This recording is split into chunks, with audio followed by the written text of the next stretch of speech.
Mga kabundok, ngayong araw pa lang ani galing mas kami nito ayo.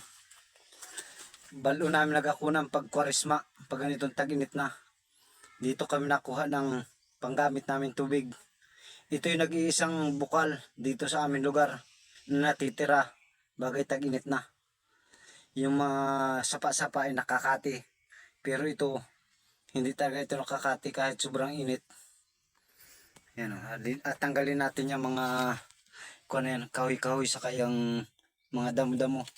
Yan ay na pag nabaha ito, pag tag-ulanin na nababahaan kaya natatabunan.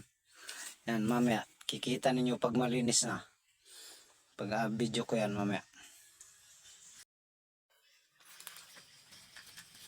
Yan kamundok, pagtapong muna ang una kong nagawa.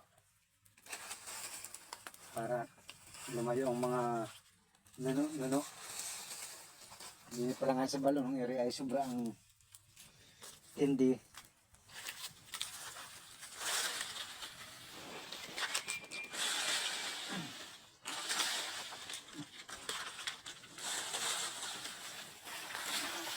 Pusok na tayo.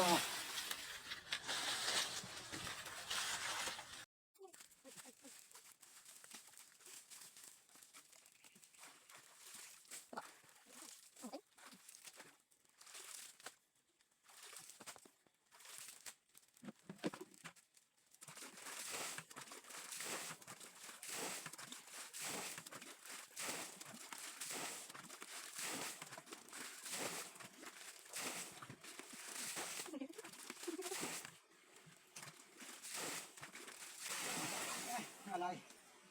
Ito ba?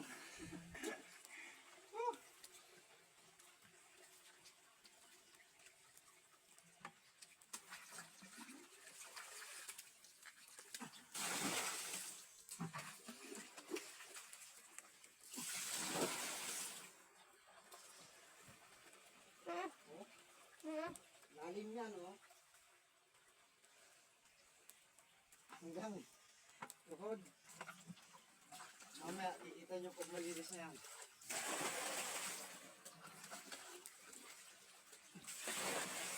Ito pala ka.